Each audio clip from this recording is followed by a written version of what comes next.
Salve, salve pessoal, sejam todos muito bem-vindos a mais um episódio do Eslen Podcast. Hoje nós estamos aqui para falar de outro livro, já que a gente fez um episódio anterior com o Zé, que é o nosso convidado de hoje, sobre o livro O Admirável Mundo Novo. E vocês gostaram pra caramba daquele grande review que a gente fez do livro. E vocês pediram, inclusive, outro episódio com o Zé. Nós iríamos gravar originalmente uma trilha de saúde mental, mas isso vai ficar mais pra frente. E aí o Zé deu a ideia da gente gravar aqui um outro podcast no estilo daquele, do livro Admirável Mundo Novo, que tá aqui, é só procurar que você encontra. E hoje nós falaremos sobre Grandes Sertões do Guimarães Rosa, um livro desafiador, mas que o Zé... Foi o quê? 3 leituras já? Terminei a minha terceira leitura do livro. Maravilha. Grande Sertão Veredas é um monumento. Maravilha. Antes disso, pessoal, peço que você deixe o seu like aqui, inscreva-se no canal e também quero avisar que este episódio está sendo patrocinado pela Probiótica. Se você tiver interesse em consumir algum tipo de proteína ou carboidrato para os seus treinos, creatina, pré-treino, você pode entrar no site da Probiótica e conseguir desconto com o cupom ESLEN. Além disso, o nosso episódio também está sendo patrocinado pela Clínica BeHealth, que é uma clínica interdisciplinar em saúde mental com atendimentos psicológico, psiquiátrico e de nutricionistas. Se você eventualmente estiver precisando de ajuda em algum aspecto da sua saúde ou saúde mental, você pode clicar aqui no link da descrição. Vou pedir para o Matheus deixar aí o link para você acessar o site da BeHealth e ter mais informações. Como o Zé vai fazer a volta à Ilha de Floripa, né? É isso? Isso. E outras provas de corrida, que o Zé agora é um exímio corredor, a Probiótica vai deixar aqui, depois eu te alcanço aí, Zé, um pote de whey para você, sabor morango e uma caixinha de gel carboidrato sabor guaraná com açaí, particularmente é uma das minhas preferidas. Então você que é corredor aí, ó, você que precisa de um help nos seus treinos, você pode comprar também lá no site da Probiótica com desconto no cupom ESLEN. É isso? Então beleza, agradecemos os patrocinadores e vamos lá. E aí, Zé, o que te motivou a enfrentar esse desafio literário? Rapaz, a primeira leitura que eu fiz do Grande Sertão Veredas, eu acho que faz uns 15 anos, mais ou menos. Eu tenho a impressão que eu devo ter entendido uns 20% do livro, mais ou menos, mas eu sabia que tinha algo muito precioso aí. E é muito comum a gente ver pessoas que comentam sobre literatura, grandes críticos de literatura, dizendo que é um dos livros mais importantes da história do Brasil, da literatura brasileira, e há quem diga que é o principal romance brasileiro do século XX. Né? Pouca gente discute, na verdade, isso, que é o grande livro, grande obra do século XX. Né? A do século XIX já seria Machado de Assis, então a gente tem ali quase uma passagem de bastão do Machado de Assis para o Guimarães Rosa, né?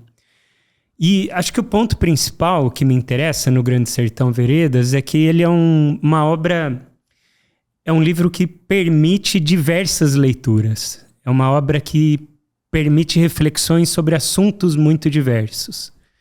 O Antônio Cândido, que é um crítico literário, talvez um dos maiores críticos do Brasil, ele dizia que para quem lê o Grande Sertão Veredas, você vai encontrar o que você precisa ali. Tem de tudo, ele diz. Então, faço um convite para as pessoas que quiserem só ter uma ideia do que o Antônio Cândido estava querendo dizer. Vai lá no Google Scholar, assim, no Google Acadêmico, digita Grande Sertão Veredas e vê a quantidade de artigos sobre esse livro. E tem vários livros sobre o livro. Então, são milhares e milhares de páginas discutindo essa obra.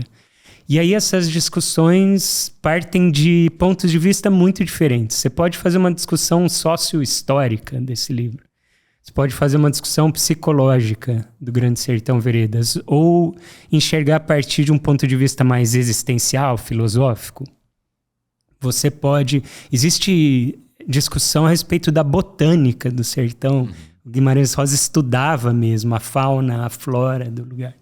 Então tem artigos discutindo uma cena, que é uma cena de julgamento, e aí tem o pessoal do direito discutindo essa cena Que legal. de julgamento. Então tem uma amplidão muito grande, é uma obra que não se esgota. Que legal.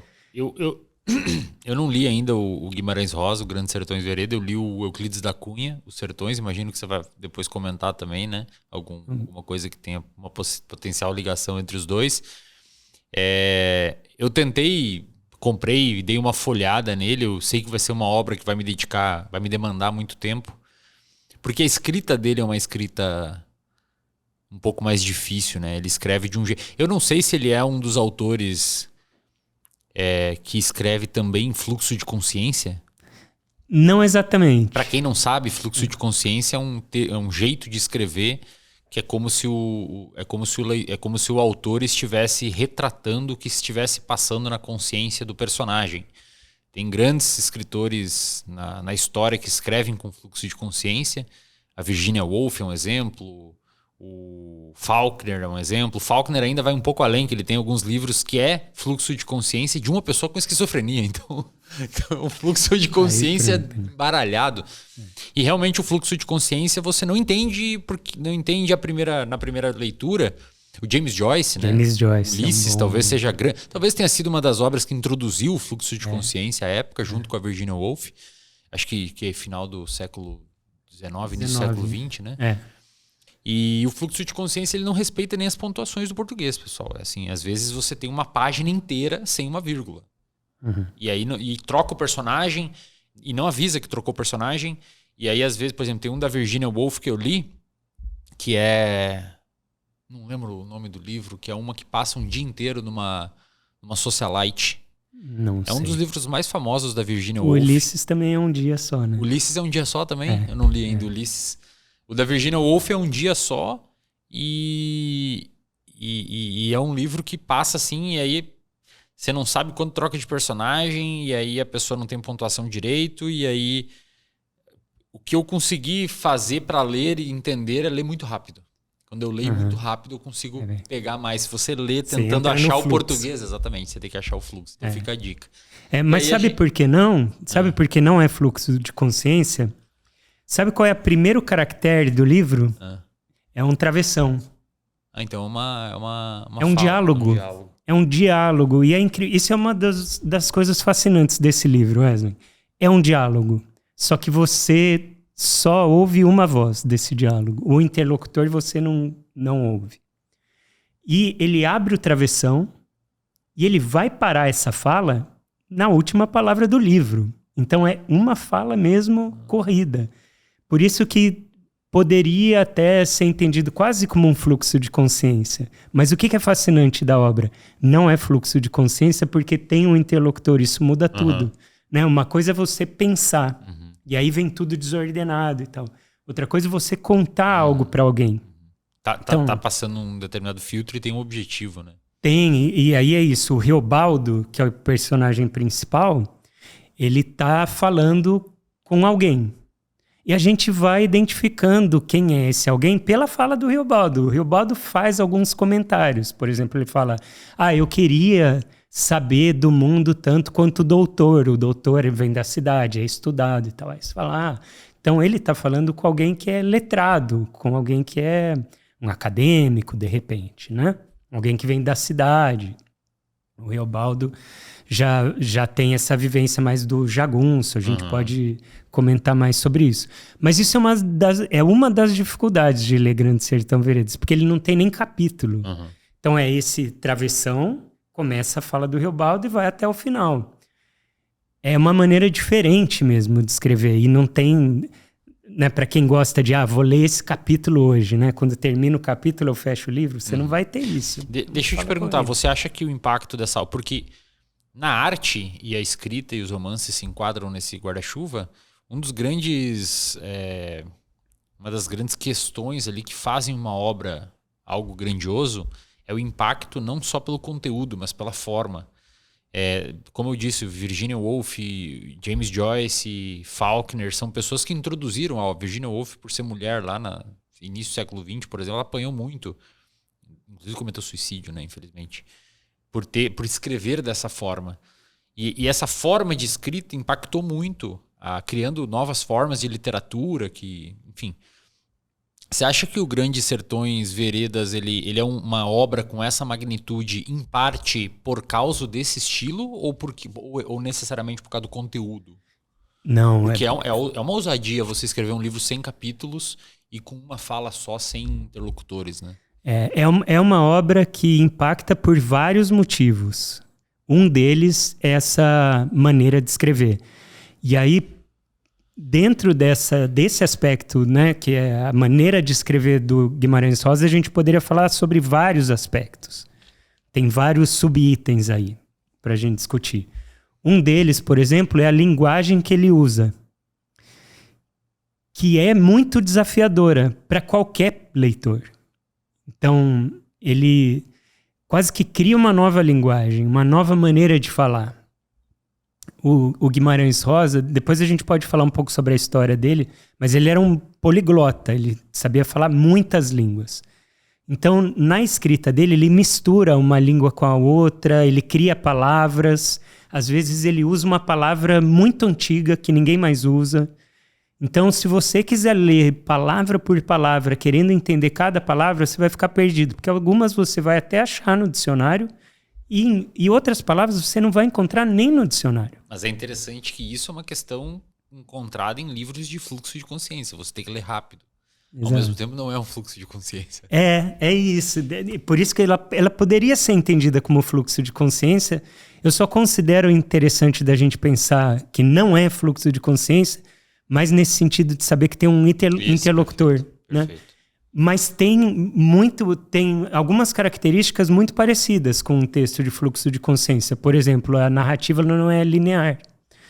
Por quê? Quando a gente vai contar uma história para alguém, não necessariamente a gente vai contar do comecinho até o fim da história. A gente vai fazer um parênteses, vai para outro canto, volta. Mas quando não é fluxo de consciência, geralmente o autor sinaliza mudança de tempo. Ou com o verbo, um pretérito mais que perfeito, ou um verbo de outro jeito. O fluxo de consciência ele não se liga muito para isso. E aqui, especialmente no começo, é muito desordenado. Outro motivo que me fez querer reler o livro se parece muito com o que acontece em psicoterapia, Wesley. Que é, o sujeito chega, às vezes está mais ansioso e ele tem tanta coisa para dizer e não vai vir ordenado. E por que é legal ser um diálogo? Porque em psicoterapia você tem um diálogo a todo momento. Eu, como psicólogo, eu estou buscando colocar uma certa ordem naquele discurso para ver se nós dois entendemos. Vamos entender o que está acontecendo, né? Então esse interlocutor ele vai mediando o diálogo para não virar um fluxo de consciência sem pé na cabeça.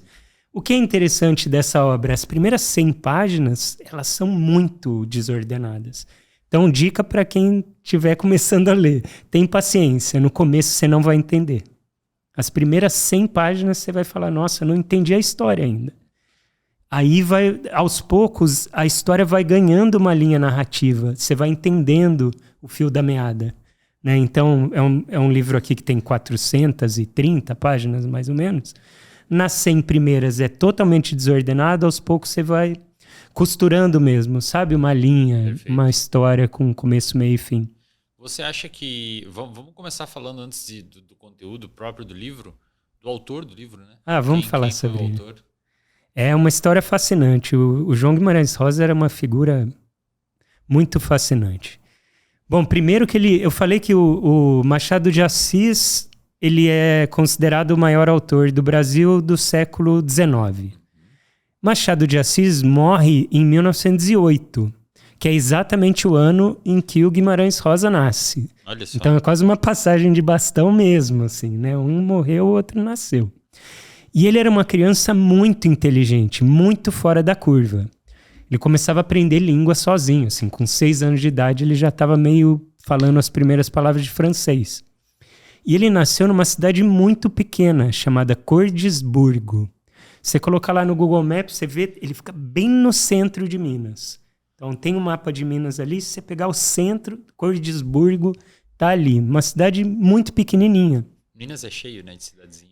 Tem milhões, é um universo de cidades assim, né? Ele era de uma dessas cidades. Um menino sempre muito curioso, né? E muito inteligente. Tinha um tio dele que era fazendeiro, que olhava para ele e falou, bom, não tem a menor condição desse menino crescer e fazer escola aqui nessa cidade. Ele vai ter que ir para Belo Horizonte. Então, o tio financia a ida dele para Belo Horizonte. Ele vai fazer um colégio interno ali e tal. Com 17 anos, ele passa na faculdade de medicina da UFMG. E aí ele se forma médico.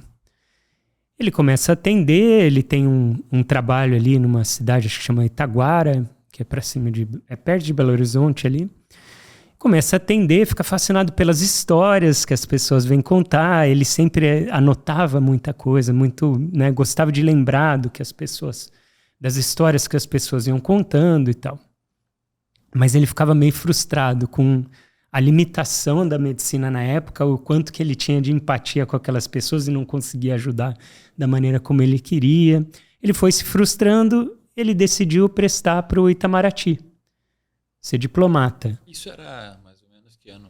Bom, ele nasceu em 1908, então a gente está falando aí, acho que de 1920 e pouco, né? 30 e pouco. Antes... Vargas ali. É isso. Olha que interessante. Antes até dele prestar para Itamaraty, ele serviu como médico na Revolução Constitucionalista de 1932, no hospital cujo chefe era o Juscelino Kubitschek. Ele era próximo do Juscelino Kubitschek. 2 médicos ali, né, na época. Isso em 1932. Aí depois disso ele presta para Itamaraty. Ele era genial, né? Então passou, obviamente, não teve dificuldade para passar no exame do Itamaraty, foi ser diplomata. Falava várias línguas já? Falava muitas. Ele falava, eu fiz as contas, eu fui anotando, assim, porque tem uma entrevista que ele fala as línguas. Acho que eram 8 línguas que ele era fluente, tinha umas 11 que ele conhecia bem, assim. Ele era muito curioso mesmo, assim, e acho que principalmente com línguas, assim, era o principal objeto de curiosidade dele. Mas tinha vários outros assuntos, né, sobre os quais ele tinha muita curiosidade. Aí ele está lá como diplomata no Itamaraty e o primeiro cargo dele foi como cônsul adjunto em Hamburgo. Sabe em que ano? 1938 até 1942. Olha só. Ele na Alemanha. Não estava acontecendo nada lá. Nada, estava super leve lá. Tranquilo. Super tranquilo o clima. E no começo da Segunda Guerra, o Brasil era neutro, né? Então, secretamente, o Getúlio Vargas tinha uma lei ali, meio por baixo dos panos, que era para limitar a quantidade de judeus que entraria no Brasil. E eles controlavam os judeus da Alemanha para o Brasil colocando um J no passaporte.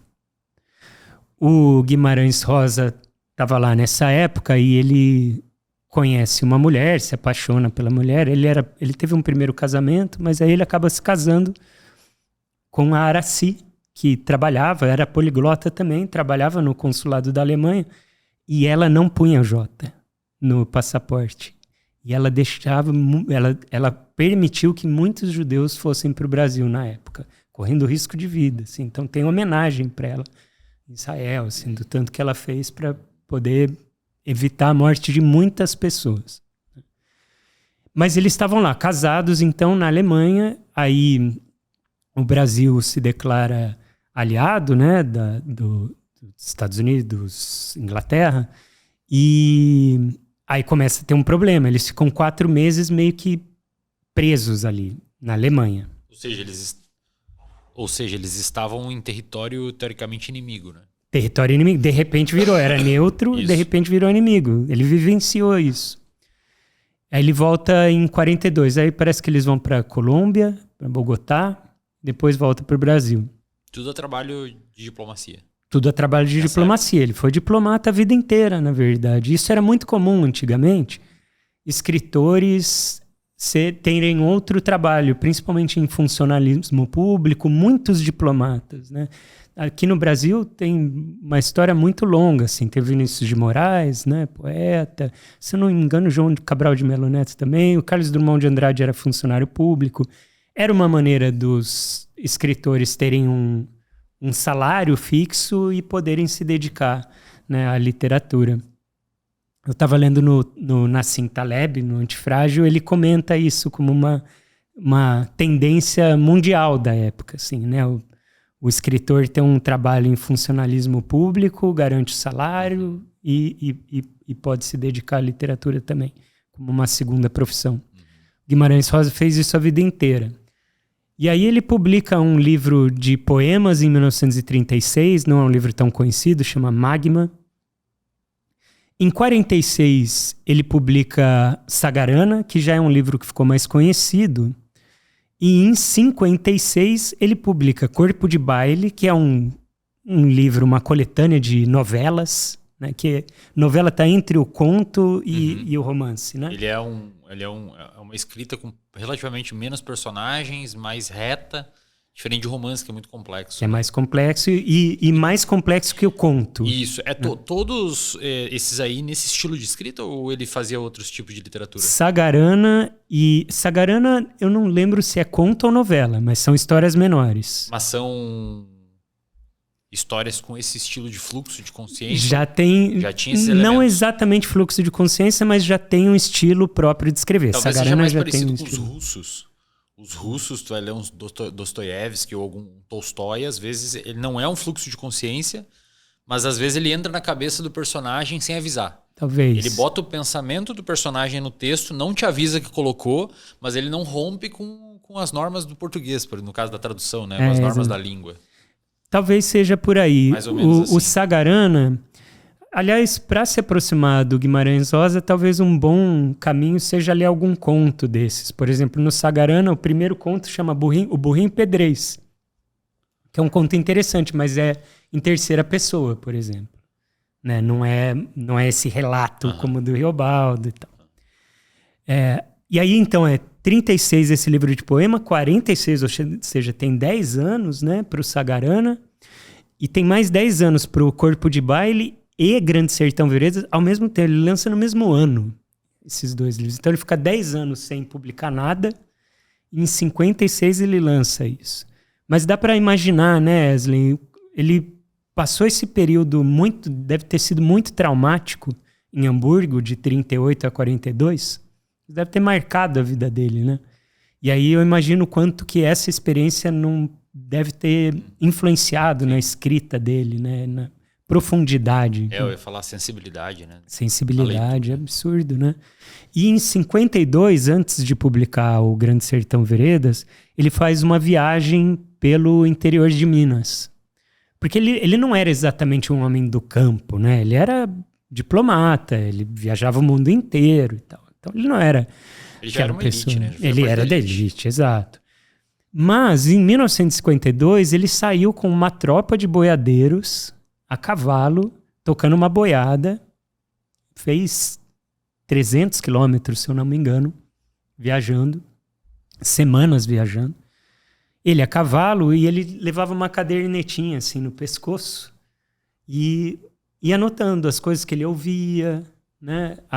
Ele perguntava tudo, né? Falava que ele não parava de perguntar, assim, qual é o nome dessa flor? Qual é o nome desse pássaro? O que vocês acham dele? E tal. E aí ele ia anotando essas coisas. Então isso foi matéria-prima para ele escrever também. Ele era muito observador, ia percebendo, né? A fala do sertanejo e tal. Então, quando a gente fala sobre a linguagem do Grande Sertão Veredas, é um pouco de tudo isso. É um poliglota que mistura a palavra do alemão com o português e cria uma nova. Estava na Segunda Guerra. Estava na Segunda Guerra. Na Colômbia. Tem um pouco de tudo isso. E aí, o final da vida dele também é muito interessante, porque em 1963 ele é eleito para a Academia Brasileira de Letras. Aí parece que o anterior da cadeira dele, a cadeira de número 2, era o João Neves da Fontoura, que foi chefe dele, foi ministro das relações exteriores. E ele era chefe de gabinete do João Neves da Fontoura. Então, o João Neves da Fontoura morreu e o Guimarães Rosa assumiu a cadeira dele na Academia Brasileira de Letras. Muito festejado, era uma unanimidade, assim, né? Ele foi eleito unanimemente ali na Academia Brasileira de Letras e ele estava com medo de assumir, Wesley. Ele falou, não sei se eu dou conta da emoção disso, espera, eu preciso pensar. Isso em 63.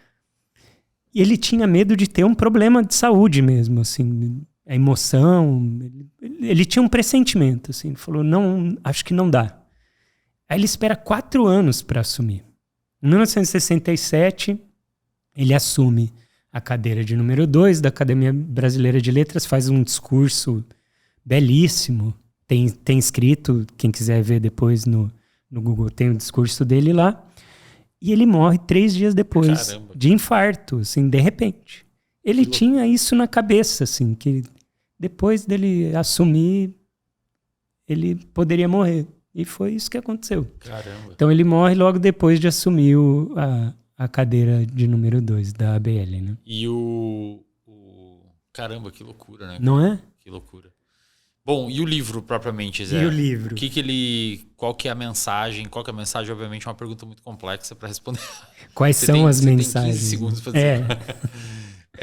Mas assim, o livro então ele é estruturado dessa forma, ele tem uma escrita ousada, né? Principalmente para a época. É uma escrita que não tem que não tem capítulos, é um diálogo inteiro, o livro todo. E quando os outros personagens vão falar... É o Riobaldo contando. Tá. Então a história é um cara contando eventos. Um cara contando eventos. Eu comparo muito com uma sessão de psicoterapia, porque é isso, né? As pessoas que... As histórias que eu ouço dos meus pacientes eu sei exclusivamente a partir do relato deles. Então, quando eles estão me contando sobre uma pessoa, eu não sei quem é a pessoa, mas eu conheço a pessoa através do relato do meu paciente, né? A história do Grande Sertão Veredas é interessante porque é isso, você não sabe, não é aquele narrador que tudo sabe, que entra na cabeça das pessoas, sabe o que o outro pensou. Tudo que acontece na história é a partir desse único relato. Então, você também fica um pouco na dúvida em algumas coisas. Ele está contando, mas você fala, será que foi assim mesmo? Será que foi a impressão dele? Né? Tem uma certa dúvida. Aí você fez uma comparação com os russos, né? O Dostoiévski, muitas vezes, ele tem isso, né? Tem, de repente, um narrador que não é muito confiável, que você fala assim, será que foi assim mesmo, né? Ele te coloca essa dúvida mesmo, sabe? O tempo inteiro. Agora, você perguntou a mensagem em 15 segundos? Tem, sabia? Dá para falar? Tem uma frase que se repete o tempo inteiro no livro, que é viver é muito perigoso. O Riobaldo fala isso o tempo inteiro. Então, ainda respondendo a sua pergunta, o que me atraiu, né, para reler, né, reler, estudar a obra, essa frase ela ecoa no livro. E aí me faz pensar sobre a nossa relação com o medo.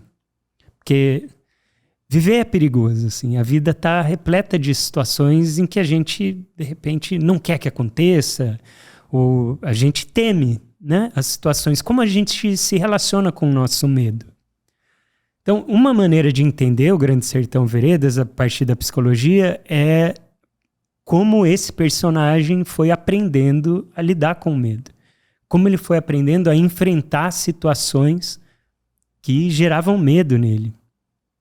Então, me faz pensar um pouco sobre, na psicologia, que a gente trabalha em relação à exposição. Né? A gente foge do medo, o medo aumenta, né? Então, o oposto de fugir do medo é você olhar para o que te dá medo. E o Riobaldo foi aprendendo isso ao longo do tempo. Então, parte das reflexões que ele faz nesse relato é de...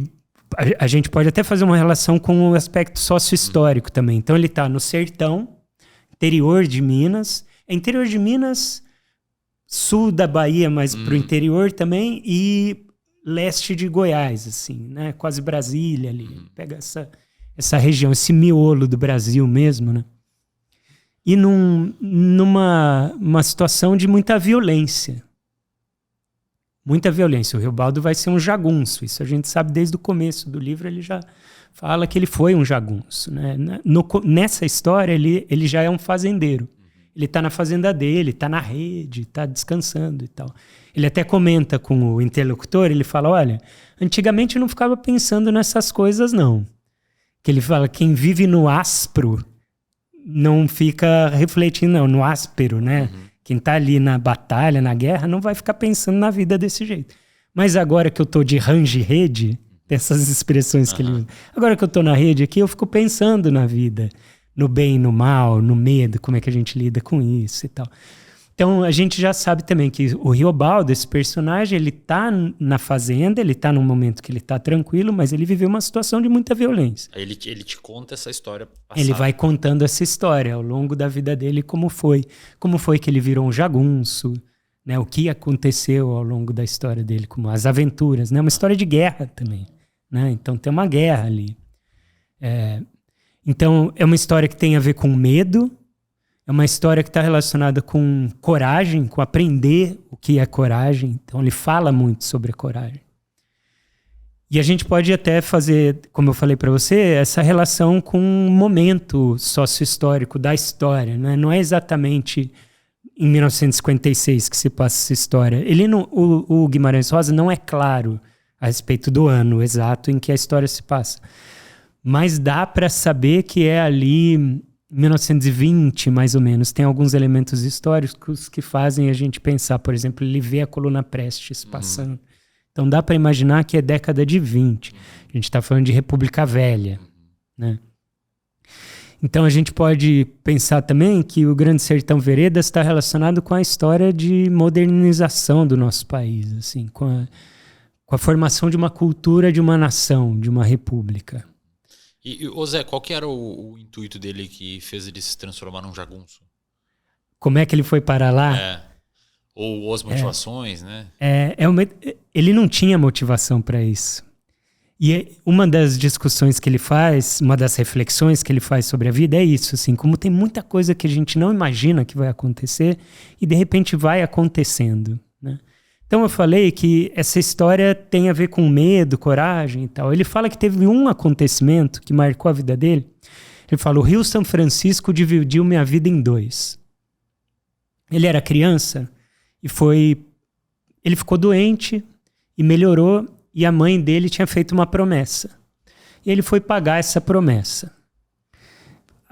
Pagar a promessa seria ele ficar lá nas margens do Rio de Janeiro, não é a cidade Rio de Janeiro, é o nome do rio, que é um afluente do São Francisco, e ele ia pedir dinheiro para as pessoas para oferecer para o rio. E ele pegar esse dinheiro e jogar no rio. Essa tinha sido a promessa da mãe. Se meu filho ficar melhor, ele vai fazer isso. E foi lá ele pagar a promessa. Ele conhece um menino nesse rio. Esse menino se chama Reinaldo. E desde o começo o menino chama muita atenção dele, assim, coragem mesmo, assim, parece um menino, ao mesmo tempo que tinha uma feição meio delicada, um aspecto meio delicado, mas de muita coragem. E o menino fala para ele, você quer ir lá para o Rio vamos dar uma volta no Rio São Francisco. E vai um outro menino que é o barqueiro, o Reinaldo e o Riobaldo. Vão os dois no barco junto com o barqueiro, que é outra criança. E o Riobaldo fica apavorado. E especialmente quando chega... No de Janeiro ele nem estava com tanto medo, mas quando chega no Rio São Francisco, aquele rio caudaloso, né, uma correnteza absurda, o rio fundo, né, denso, escuro, ele fica morrendo de medo. Aí ele se lembra, como a gente se relaciona com o nosso medo, né? Ele, quando começa a ficar com medo, ele tenta se acalmar. Aí ele fala alto assim... eu fiquei sabendo que algumas canoas boiam quando viram. Aí o barqueiro, que é outro menino, fala assim, essa aqui não, essa aqui é de peroba, canoa de peroba afunda. Aí falam que estava inclusive num caderninho do Guimarães Rosa, foi uma coisa que ele aprendeu, canoa de peroba afunda. O barqueiro fala assim, não, essa aqui não, ou seja, a única esperança que ele tinha foi por água abaixo. E aí o Riobaldo pergunta tá vendo o Reinaldo, esse outro menino, muito calmo? Ele fala, você não tá com medo? Aí o Reinaldo fala assim, não. Aí o Riobaldo tenta se justificar, ele fala, mas eu não sei nadar. Aí o menino fala assim, eu também não. Ele fala, tem alguma coisa que eu preciso aprender com esse menino, essa coragem. De onde vem essa coragem? Aí eles atravessam São Francisco, ele fala que a coragem foi nascendo ali. Chega um outro menino, vê os dois ali, e era um menino mais velho, e começa a fazer gracinha e tal. Fala, esses dois aí, não sei o que, começa a provocar os dois. O Reinaldo já chega com uma faca e espeta o menino, assim, fala, você não vai fazer gracinha aqui com a gente. Fala, pô, esse menino parece tão delicadinho e tal, tão meigo, né, tão pequeno, tem essa coragem desse tamanho. Corta a cena, ele volta para casa dele e nunca mais vê esse menino. Pode ir ainda para a história de como ele vira jagunço, que é um pouco longa, mas é fascinante. O padrinho dele, ele não tinha pai, era só a mãe. O pai era desconhecido, como muitos no Brasil, né? Só a mãe está registrada ali. Mas ele tinha um padrinho que era fazendeiro. E que, de alguma maneira, financia o estudo dele. Assim. Esse padrinho queria o bem dele e tal, financia o estudo e tal. A mãe dele morre. E ele vai morar com o padrinho. E como ele já estava estudando e tal, o padrinho estava financiando bastante os estudos, e ele era o Riobaldo, era esse menino também meio inteligente, quase parecido com o Pois é, e o tio financiou, né? Exato, BH, tem um pouco disso, né? Tem um pouco disso. O padrinho Celorico Mendes financia o estudo do Riobaldo. Aí o Riobaldo, o padrinho fala assim, olha, tem o professor Lucas que está precisando de alguma coisa e tal, vai lá ver o que é. E ele vai. E ele já está meio de saco cheio do padrinho, ele tem uns problemas lá com o padrinho, fala, não quero mais viver lá, quero fugir e tal, vai para casa do professor Lucas. O professor Lucas fala assim, não, o que está acontecendo é o seguinte, tem um sujeito que quer muito aprender, ele quer alguém para dar aula particular para ele, é um fazendeiro, é uma pessoa importante. Ele quer alguém para dar aula para ele. Você quer ir? Aí ele falou, claro que quero, já quero sair mesmo de casa e tal. Foi lá ele dar aula. Aí ele foi dar aula para um fazendeiro que é o Zé Bebelo. É um personagem, outro personagem fascinante. Ele entende que o Zé Bebelo, na verdade, ele é um jagunço, ele é um líder jagunço, só que a intenção do Zé Bebelo é acabar com a jagunçagem no país.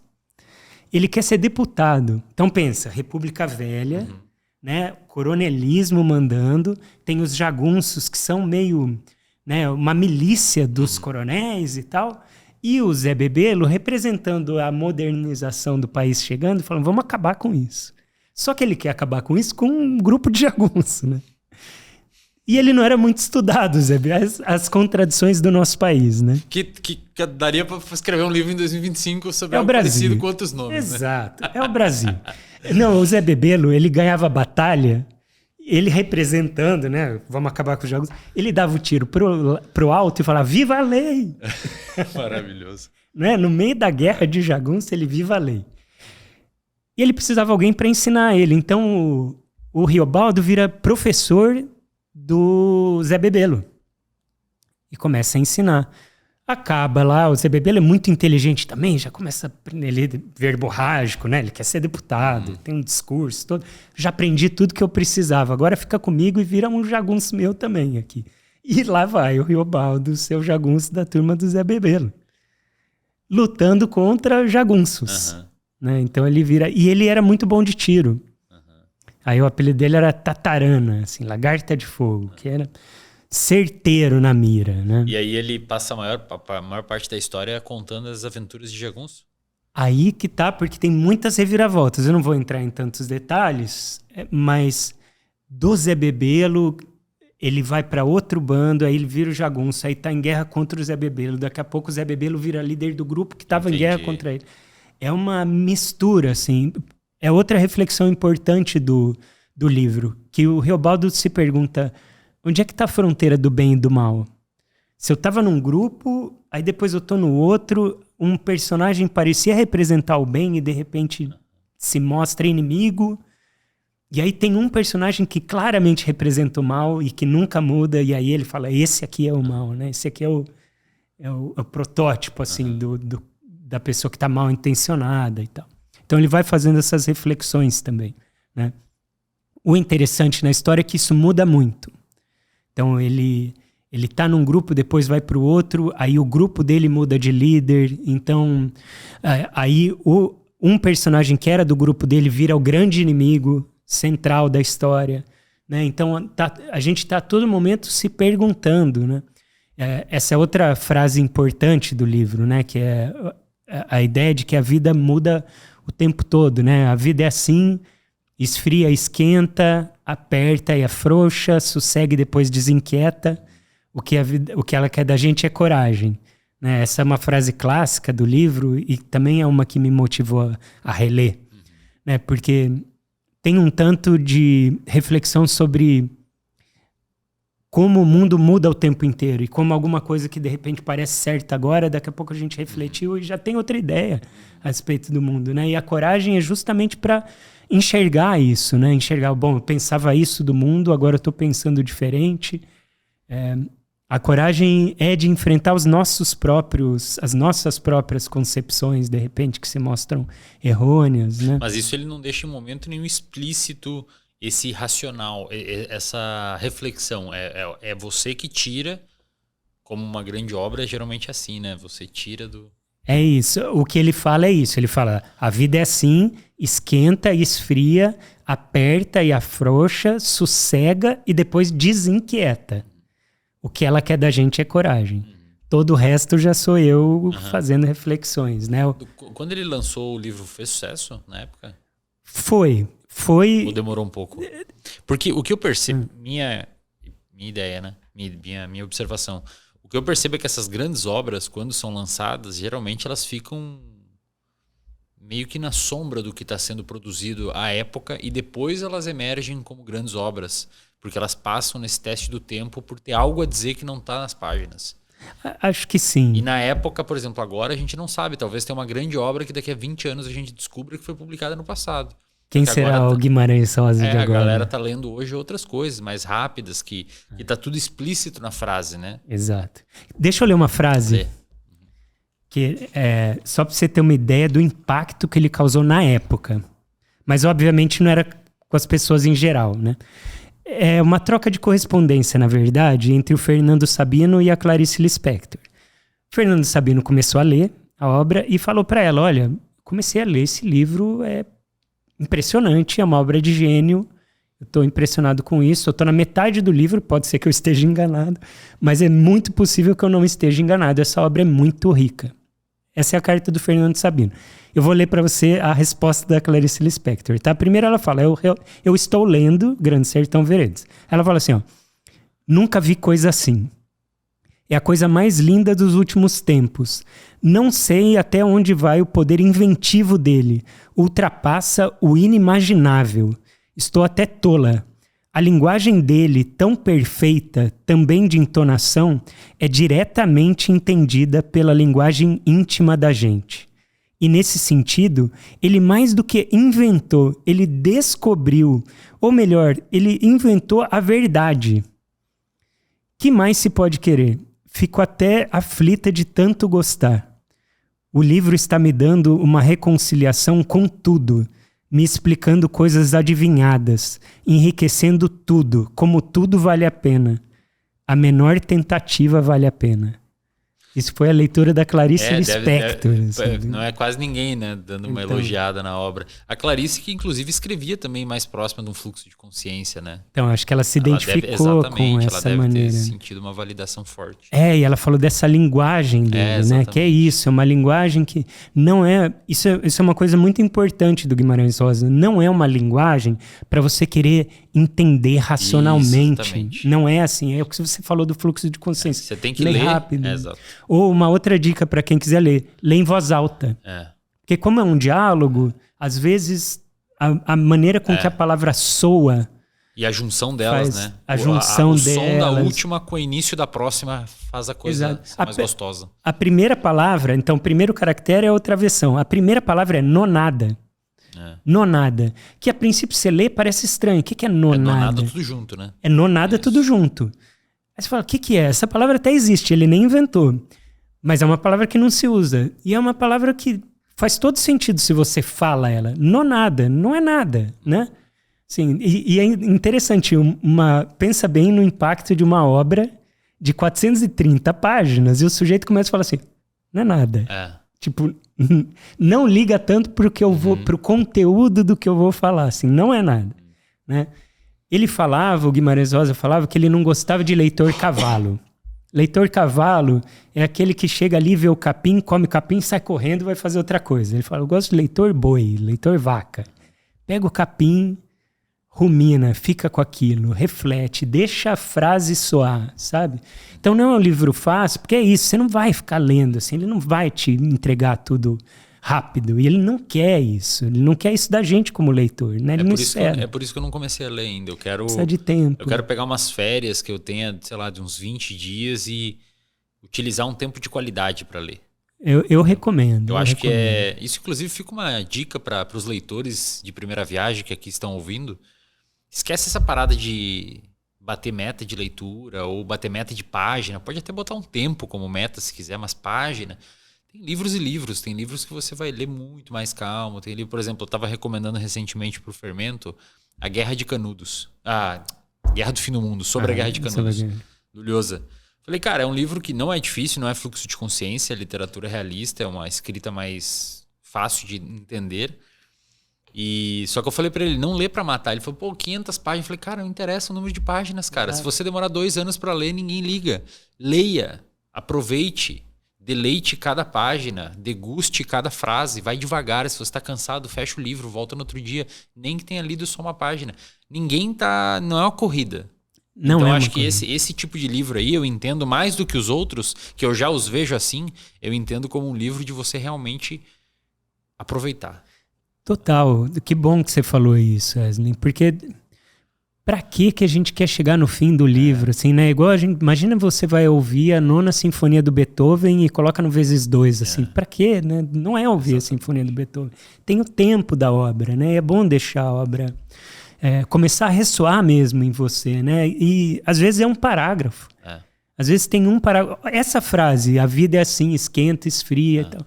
Essa frase já dá pra gente caminhar com ela durante um tempo, ficar com ela, né? Refletir, ver o que a frase diz pra gente. Quanto tempo ele demorou pra escrever? Tem registro?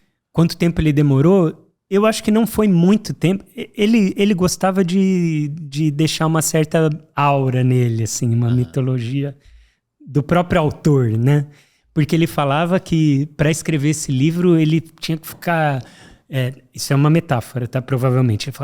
Eu ficava nu lutando contra o diabo. Foi assim que eu escrevi a obra. Era uma luta, eu nu ali. E parece que foi sofrido para ele escrever isso. Tanto que ele dedica o livro a Araci, a esposa dele, que é essa o anjo de Hamburgo, né? Que ajudou vários judeus a saírem ali de Hamburgo. Ele dedica o livro a ela, porque ele falou que foi difícil para ela também, assim, é quase como se ele não tivesse ali naquele momento. Ele estava completamente tomado por isso. Então, eu não vi entrevistas em que ele falava quanto tempo exatamente, mas eu lembro de mais de um lugar em que eu li que ele citava isso, assim, foi uma batalha.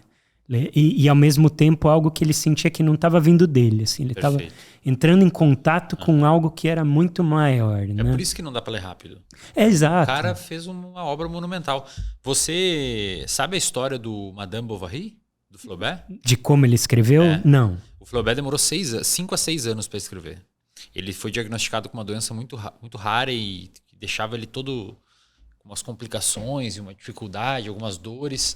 Aí ele foi morar em Paris, ele tinha um recurso financeiro, foi morar na frente do Rio Sena, onde ele nadava para ajudar ele, a questão psicológica, a questão das dores. E aí ele resolveu escrever o Madame Bovary, que é um livro que se passa na França pós-guerra napoleônica, depois da Revolução Francesa. Então a França de 1820, mais ou menos, por aí, né? Foram as guerras napoleônicas, então um contexto cultural efervescente, borbulhante. Antes do Madame Bovary, todos os livros de literatura eram literaturas fantásticas. Era um cara lutando contra um moinho de vento, né? Um cara de um dragão, um grande herói que venceu não sei quem, um outro fulano. E ele foi o primeiro cara que... Você já leu Madame Bovary? Não. Cara, esse é Preciso próximo ler. da tua lista, porque é entendido pelos críticos literários como o romance dos romances. Foi o primeiro grande romance realista que focou não numa história fantástica. Fantástica, entenda aqui, não necessariamente uma ruptura de realidade, mas um grande herói, um sujeito que fez uma coisa muito grande. Porque a história, ele escreveu, acho que na metade do século XIX, retratando a história da Madame Bovary do início do século XIX, 1820.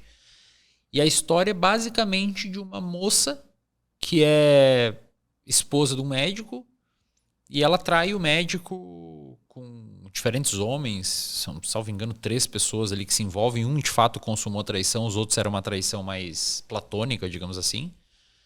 E no final, não sei se vou dar spoiler aqui, mas tem problema? Não tem problema. No final, ela toma arsênio e se mata.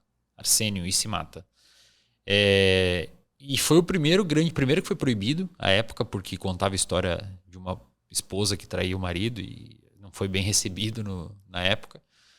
Mas foi entendido como um dos primeiros, embora a leitura do livro e a escrita do livro ele não tenha sido numa forma de fluxo de consciência ou de nada. Acho que na época, não sei se alguém escrevia em fluxo de consciência, mas não tinha ele não fez dessa forma chocante. É um romance realista que conta a prateleira com o pozinho, e aí tem sabe, é todo bem desenhado. Só que foi o primeiro romance que focou numa pessoa comum. Ninguém contava a história de uma pessoa comum. Os anseios de uma mulher de classe média alta, que com o marido trabalhando um monte, ela tinha inclinações sexuais por outras pessoas. Todo mundo era uma grande história de um cara fantástico que morava num castelo, não sei aonde.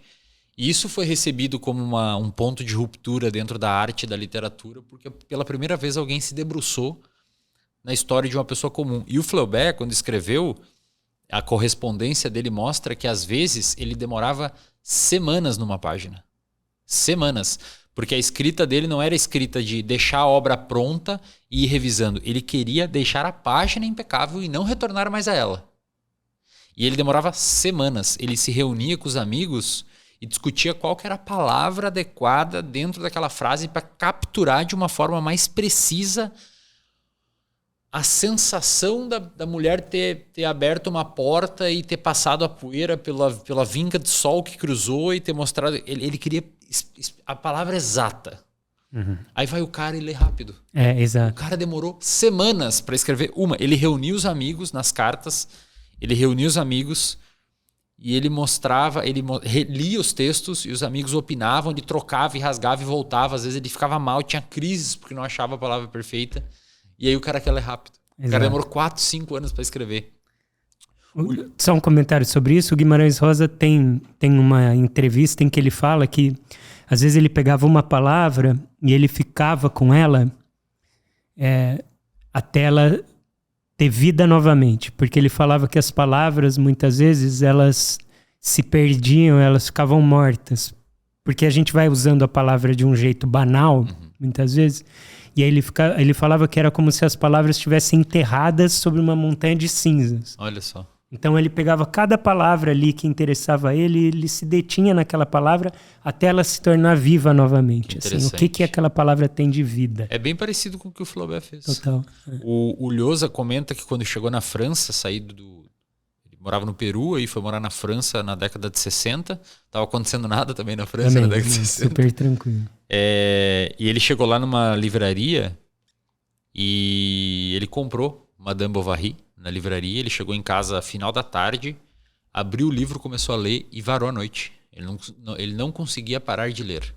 Uhum. E ele disse que já leu várias vezes Madame Bovary. Inclusive ele tem um livro intitulado A Orgia Perpétua, que é um livro que ele conta toda a história de como o Flaubert, ele mostra as correspondências do Flaubert, como ele escreveu Madame Bovary, o estilo, por que é considerado o primeiro romance dos romances, por que é um livro impactante. E aí eu li esse livro também, por isso que eu relatei aqui. E ele diz, inclusive, o Lhosa, né, daquele jeito dele, que inclusive teve sonhos eróticos com a Madame Bovary em alguns momentos da vida. Ele tava no meio lá. De tão bem descrito que é as inclinações dela e o desejo dela, né? Uhum. O Grande Sertão Veredas também pode ser lido a partir do realismo. Porque o Reobaldo, ele encontra com esse menino e ele fica fascinado por esse menino, né? E aí ele reencontra esse menino. lá pelas tantas essas reviravoltas que tem, ele sai do bando do Zé Bebelo e aí ele se depara com outro grupo de jagunços. E esse menino tá no grupo Olha de só, jagunços. Interessante. E ele se apaixona por esse menino, que já estava ali, estava ali, né? Então, também tem uma leitura do Grande Sertão Veredas, que é algo do realismo também, e se assemelha um pouco a essa questão da Madame Bovary do tabu, né? Eram 2 jagunços, os 2 se apaixonaram, mas seria impossível os 2 assumirem isso até para si mesmos. Então, parte do dilema do Riobaldo é falar, como é que isso aconteceu comigo? Como que eu fui me interessar? E ele teve romance com... Ele casou, ele tem romance com mulheres e tal, né? Ele não se vê como um homossexual, mas ele é fascinado pelo Reinaldo, né? Que depois o Reinaldo fala para ele que o apelido dele é Diadorim, né? Então também tem uma leitura como uma história de romântica, né? Mas entre 2 jagunços e que seria impossível. E como a gente só sabe a partir do relato do Riobaldo, o que a gente sabe é o Riobaldo contando pra gente, né? É bom. Tem alguns autores que falam que esse interlocutor do Riobaldo na história é como se fosse o leitor, né? A gente é. Perfeito. Então ele tá contando pra gente sobre isso que aconteceu. Ele tá falando, eu não entendo como isso pôde acontecer. Né? Tem várias reviravoltas lá pra frente também que tornam a história mais fascinante ainda.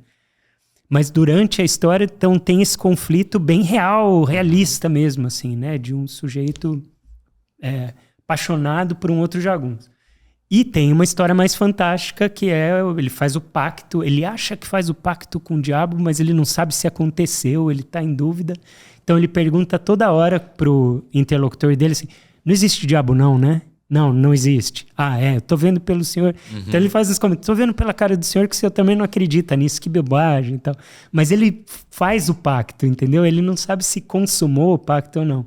Que remete a um outro tipo de literatura, né? Pelo jeito ele fez o Fausto do Goethe, né? O Dr. Fausto, do Thomas Mann. Também ele bebe ali, né? Que interessante, então tem um pouco de tudo mesmo, né? Mas acho que a grande lição até agora no podcast é que esses grandes clássicos, eles merecem ser lidos com calma. E no mundo de hoje a gente acelera tanto que não sobra espaço. Então se você for decidir fazer um empreendimento literário numa obra como essa, numa obra como Madame Bovary, numa obra da Virginia Woolf, num James Joyce, faça num momento que você saiba que não vai ficar lendo aquilo achando, puta, tô perdendo meu tempo e não tô entendendo nada. Faça com calma, você não tem pressa. A gente tá perdendo muito leitor, galera. A galera não lê mais, a gente tá perdendo muito leitor. Ou a galera que lê, eu falar um negócio polêmico aqui, tá? Toda vez que eu entro numa livraria e vejo a sessão dos mais vendidos, eu tenho a impressão que estão zoando com a minha cara. Eu falo, cara, estão zoando com a minha cara. Não é possível isso aqui. 10 não sei o que, 8 não sei o que, aí não sei o que para ser não sei o que. Os grandes livros, eles estão morrendo. O Lhosa tem um livro chamado A Civilização do Espetáculo, que é um pequeno ensaio dele, que ele fala, acho que daqui uns 30, 40 anos a gente não vai ter mais leitor de Dom Quixote. Acho que a gente não vai ter mais leitor dessas obras. Eu não concordo com o Lhosa nessa. Eu sou mais otimista nisso. Mas não é otimista, na verdade. É só mais realista. Estou me baseando no Taleb, no Nassim Taleb. Ele fala que a leitura dos clássicos é uma ponte com o passado. Mas ele fica preocupado também com a diminuição da leitura, porque ele fala assim, você não conhecer o passado significa você não conseguir olhar bem para o que vai acontecer no futuro. Lembrando que o Nassim Taleb é um especialista em risco, né? Em identificar fragilidade. Ou seja, fala, se a gente não lê os clássicos, a gente fica mais frágil. A gente não consegue entender o futuro. Ele fala, o passado é muito mais efetivo para a gente entender o futuro do que o presente. Mas muito mais. Aí por que eu falei que eu não concordo totalmente com a previsão do Lhosa? Porque outra maneira do Taleb se assegurar de que as coisas vão durar mais do que a gente imagina é que, em média, o Taleb é matemático, em média você calcula a duração de algo pela duração que isso já tem.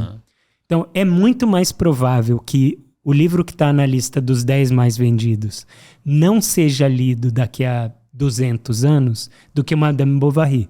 matematicamente. Não, eu concordo com isso. Eu concordo. Mas o meu medo é que... Ok, a gente pode ser que... Porque o Dom Quixote foi publicado em 1500, 1600, mais ou menos, né? Por aí. Então, pô, um livro que tem 400, 500 anos, né, cara? Um livro enorme, gigantesco, mas que sobreviveu ao teste do tempo. E isso coloca ele num panteão de sobrevivência de poucos livros. Mas será que a gente vai ter novos grandes clássicos com menos leitores? Essa é uma preocupação. Essa é uma preocupação com leitores mais rápidos, com leitores que jogam livro no chat GPT, com leitores que... A gente está fazendo a nossa parte aqui, né? É uma maneira de tentar... Então, leiam com calma, tá, galera? São livros que merecem ler, reler. Eu tenho uns 2 ou 3 livros que eu já li, que tá na minha... Madame Bovary, por exemplo, eu li uma vez e com certeza absoluta vou reler. E espero relê-lo ainda esse ano. Principalmente quando você conhece a história do livro, né? E uma grande obra, um clássico, quando você relê, a obra fica melhor. Sim, cara, é maravilhoso. Você aprende mais, você lê coisas que você não leu no primeiro. Maravilhoso. Faz muito bem reler uma obra. Zé, por que você comentou, antes da gente estar em off aqui falando, comentei que eu li Os Sertões, do Euclides da Cunha, que inspirou a escrita da Guerra do Fim do Mundo, que era sobre Canudos, né? Que aconteceu lá no interior da Bahia, um pouquinho acima ali da onde como é que era o nome do personagem? O Riobaldo. Foi Jagunço. Tem alguma conexão, além da proximidade geográfica? Então, tem muita conexão. Eu estava querendo discutir sobre isso com você mesmo. Alguns autores sustentam que o Grande Sertão Veredas é quase uma continuação, ou um comentário, ou uma obra em oposição aos Sertões de Euclides da Cunha.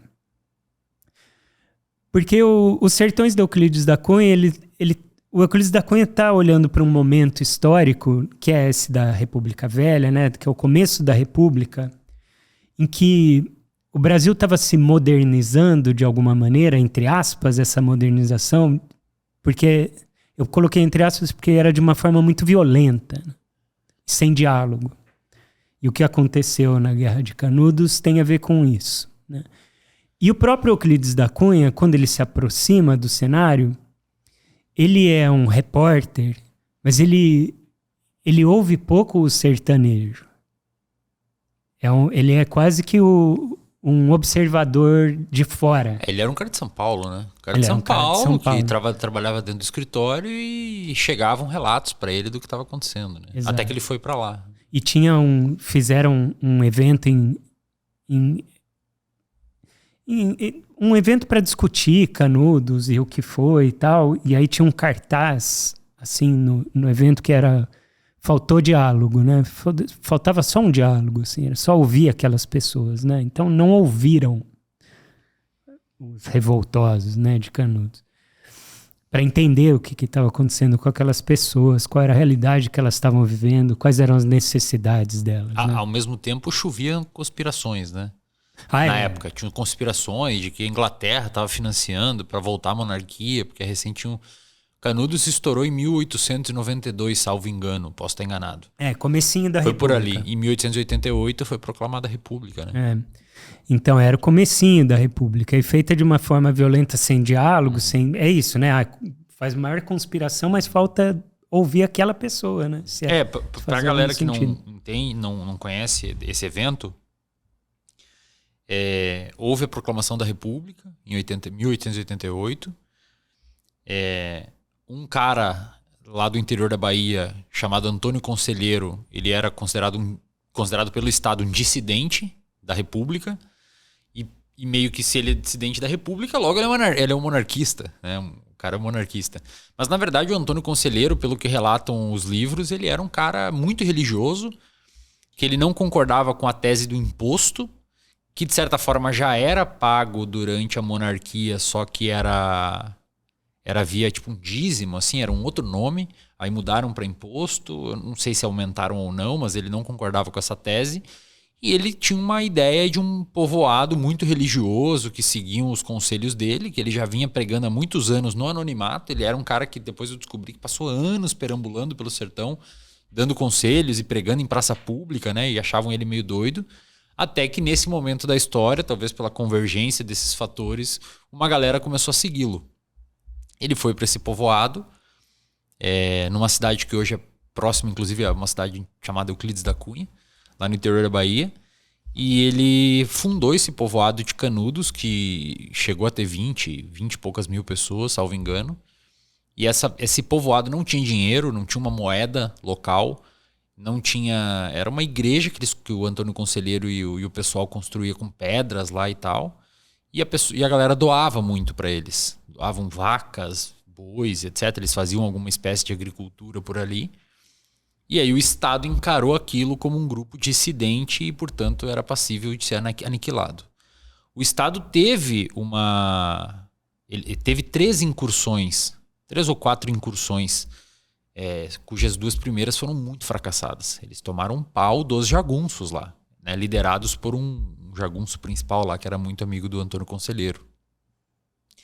Aí começou a pegar mal, inclusive, pro Estado, né?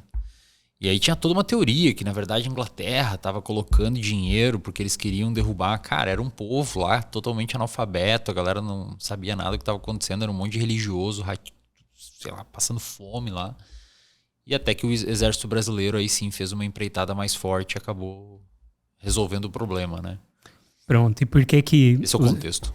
Boa. E por que os autores fazem essa relação? O primeiro a falar sobre isso foi o próprio Antônio Cândido, que ele falava que o Euclides da Cunha organizou os sertões em 3 partes, né? Que era a terra.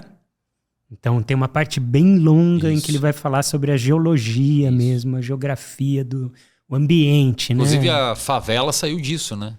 Era de lá, você sabe, né? favela é uma planta. Onde a galera que não tinha casa e morava no povoado de Canudos meio que ficava embaixo dessas árvores para se esconder do calor e tal. E aí depois trouxeram favela para chamar. E isso, inclusive, tá no Euclides da Cunha. Ele caracterizou muito o chão mesmo, né? Uma obra de biologia mesmo. E é denso, né? Porque ele fala muito sobre a terra, característica mesmo daquele lugar. O Grande Sertão Veredas fala muito sobre o lugar, é um lugar próximo mesmo, como você falou, né? A gente está falando de uma região pouco abaixo, né? Então tem a terra no Grande Sertão Veredas, está mais espalhada, não é uma seção do livro, porque o livro não é organizado dessa forma, mas o Riobaldo descreve muito, ele descreve as chapadas, ele descreve as veredas, a gente vai falar depois, eu te falo sobre o que é veredas. Mas então tem essa parte mais geográfica, geológica, uma descrição daquele lugar. A segunda seção dos sertões, do Euclides da Cunha, é o homem, é o sertanejo. As características físicas. Então é o Euclides da Cunha ali descrevendo, né? Como são aquelas pessoas, o que elas comem, né? Bem Globo Repórter, assim, né? Ele era um repórter, né? De onde elas vêm, para onde elas vão, o que elas comem. O reino dos procariontes, sempre tinha. Toda sexta-feira tinha o reino dos procariontes. E o Euclides da Cunha era um repórter, então, mas ele ia no detalhe do detalhe do detalhe, né? E é fascinante a obra. Eu li faz muito tempo, não lembro exatamente. Mas eu lembro que eu fiquei fascinado com essas descrições que ele faz. Bom, terra, o homem. Então aqui também, quando fala o homem, é o jagunço. Ele está falando de como é o jagunço, como é o sistema jagunço, como é a ética dessas pessoas. São guerreiros, né? São guerreiros, eles têm um sistema ético. E a terceira discussão do Euclides da Cunha é a guerra. E Grande Sertão Veredas é uma história de guerra. E aí tem uma longa história de histórias de guerra, né? Então, os Sertões é uma história sobre uma guerra de Canudos. Aí a Ilíada é uma história de uma guerra, né? O Bhagavad Gita indiano é uma guerra. O Arjuna é um arqueiro, né? Ele está na batalha. Então a gente tem uma longa tradição na história da literatura de guerras. E Grande Sertão Veredas, então, é uma história sobre essa guerra entre jagunços. Isso é um ponto que os críticos conectam de conexão. Os dois livros, tá? Aí tem um outro autor que chama Willy Bolle, que é um alemão, inclusive, veio para o Brasil por causa do Grande Sertão Veredas. Ele ficou num quarto, pegou as páginas do Grande Sertão Veredas. Imagina o tradutor traduzir para alemão isso aí, Tem cara. tradução para alemão e tem cartas, tem correspondência entre o Guimarães Rosa, que era fluente em alemão, né? Foi embaixador na Alemanha, foi cônsul na Alemanha, e o tradutor dele, alemão. E tem essas correspondências que são muito elucidativas, assim, de como é que o alemão ia traduzir isso. E o Guimarães Rosa ajudava o tradutor, né? Mas o Willy Bolle, que é esse autor alemão, conheceu o Grande Sertão Veredas, se apaixonou. Ele colocou todas as páginas do livro nas paredes da casa dele. E ele viveu por sei lá quanto tempo, meses, anos, sei lá quanto tempo foi. Ele é professor da USP, inclusive. Rodeado por páginas do Grande Sertão Veredas, e ele ia lendo assim, as páginas diferentes. Tão fascinado que ele era pela obra. Ele tem um livro que chama grandesertão.br. E a proposta dele é que no Grande Sertão Veredas a voz é do jagunço. Diferente do Euclides da Cunha, que é ele quem fala nos sertões. No Grande Sertão Veredas, o Guimarães Rosa dá voz ao jagunço, né? E aí tem essa outra, que na verdade não é uma outra correspondência, mas é a principal, são obras que falam sobre o sertão. Mas tem uma diferença crucial aí também. O sertão dos sertões é um sertão que existe, é um sertão ali, tem a localização, é um você sabe? Mapa, dá pra ir lá, é um né? ponto no mapa. Os sertões do Grande Sertão Veredas já tem muitas maneiras diferentes da gente ver. Vou falar de 3 maneiras da gente entender esse título, que é Grande Sertão, Veredas. Por quê? De onde vem esse título? Grande Sertão. Bom, primeiro é óbvio, é o espaço geográfico, que é esse lugar no interior do Brasil. A palavra sertão vem de desertão, né? Os portugueses que chegaram no interior do Brasil e aí se depararam com essas chapadas, né? Com esses grandes planaltos em que você vê pouca árvore, a vegetação não é exuberante, né? E aí eles falavam, nossa, isso aqui é um desertão, né? A gente vê a linha do horizonte lá longe e tal. Desertão, sertão. Então é um local geográfico. Também tem uma visão mais política, sócio-histórica ali do que é o sertão, né? Porque não é capital, não é litoral. E é uma região em que o Estado não chegava. Aí tem tudo a ver com os sertões, porque é essa terra de ninguém ali, né? Então, o que impera nos sertões é um código de ética próprio, são leis próprias, que é o coronel que manda. O jagunço é o representante daquela milícia que vai representar os interesses de um coronel. Os coronéis se desentendem, tem guerra entre os jagunços.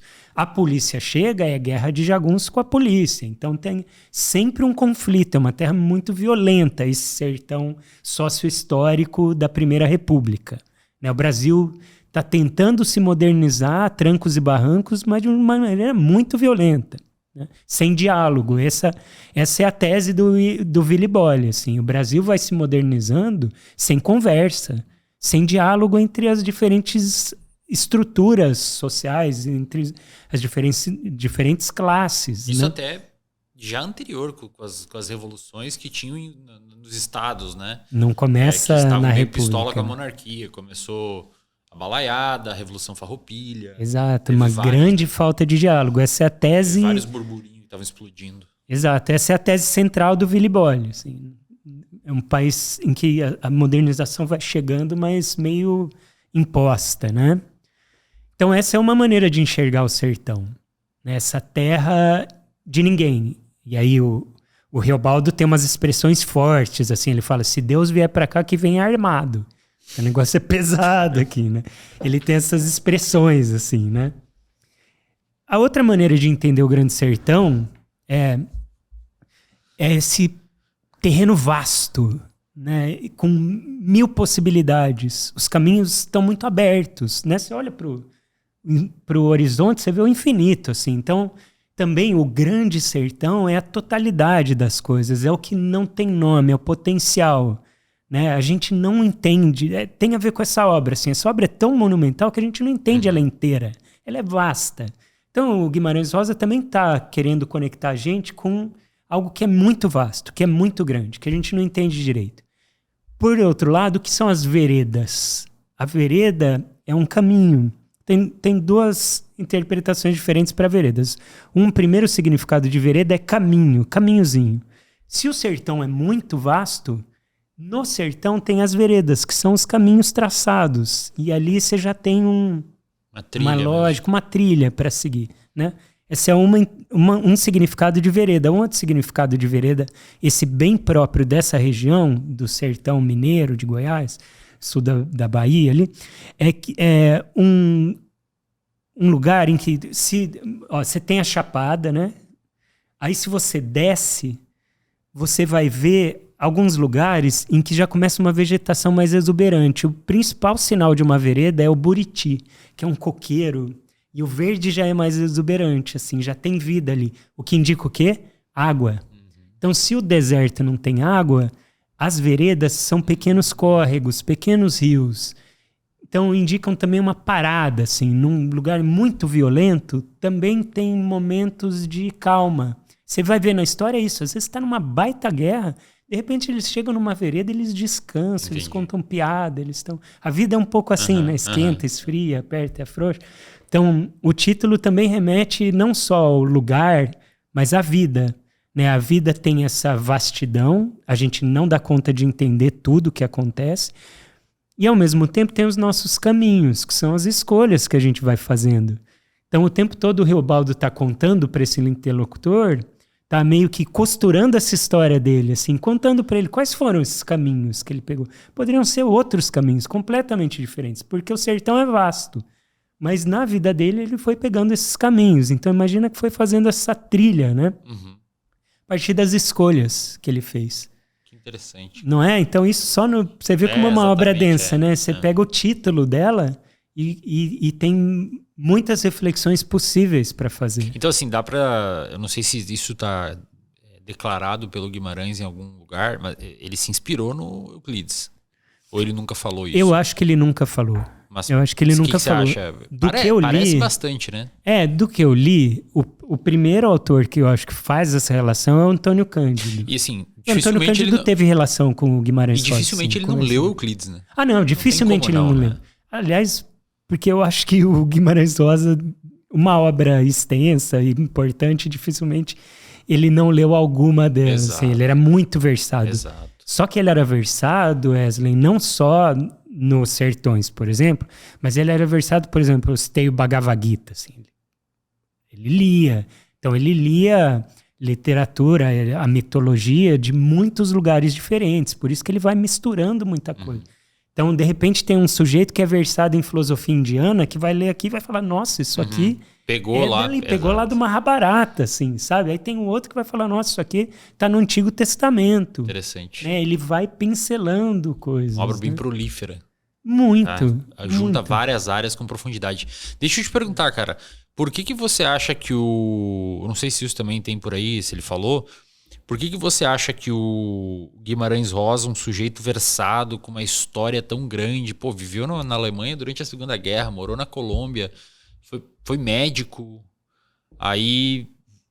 Por que você acha que ele decidiu eternizar, digamos que o nome dele? Obviamente, talvez ele não sabia que virar um negócio tão grande assim. Mas por que você acha que ele foi para esse lado dos sertões? Sendo que o cara poderia ter escrito, por exemplo, sobre a Alemanha nazista. O cara tava lá, pô. Que boa pergunta essa, hein? Eu acho que a gente vive num país muito interessante, Wesley. Muito interessante. Mas será que foi de cunho nacionalista mesmo? Tipo, mas eu acho que não patriota? É nacionalista no sentido... Não no sentido patriota. Não no sentido político, no sentido de amor ao Brasil. Eu acho que tem um tanto de amor... Não exatamente ao Brasil como nação, assim, não é esse ufanismo. Eu acho que não. Eu acho que é mais olhar para a própria história, assim, sabe? Um sujeito que ele veio do interior de Minas, ele ouvia aquelas pessoas falarem. E eu acho que essa é outra boa questão para a gente pensar sobre a gente, sobre a nossa história, sabe? É muito bom a gente ler os autores de fora, assim, é muito importante, tanto que o Guimarães Rosa leu muito os autores de fora. Mas, ao mesmo tempo, também é interessante a gente ler os nossos autores, entender melhor a nossa língua, né? Não tem como a gente se relacionar com outra língua de maneira parecida com o que a gente se relaciona com o português. Não tem como.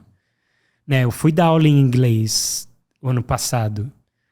eu decorei aquela aula, assim, porque eu falei, eu não consigo me relacionar com o inglês do mesmo jeito. E se eu morar 30 anos no exterior, eu acho que eu não me relaciono da mesma maneira. Porque o jeito que a gente aprende a falar quando criança fica, né?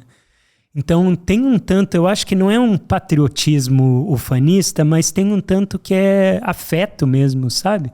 Quase que da onde a gente vem, assim, a gente olhar para o lugar de onde a gente vem, as pessoas com quem a gente convive, o jeito que a gente fala.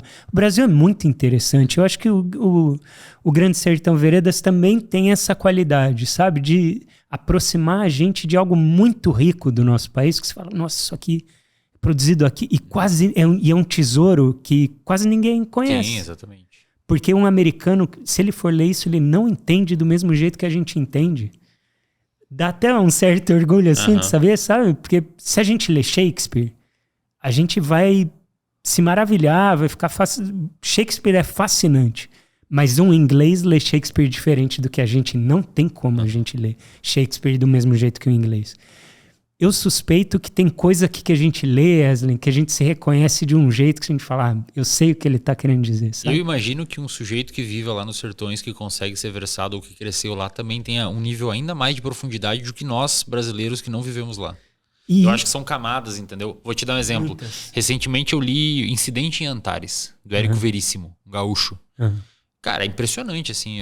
Eu cresci no lugar que ele estava descrevendo. Que é uma demais. conexão muito forte com o autor. É. E depois eu descobri, inclusive, que ele foi indicado para o Prêmio Nobel. O Érico Veríssimo não venceu, mas é um grande autor. Grande. Seria um gaúcho do que foi o Guimarães para Minas. É. Talvez com uma obra não tão pancada assim, mas Mas muito incrível, importante. cara, incrível, muito incrível. assim.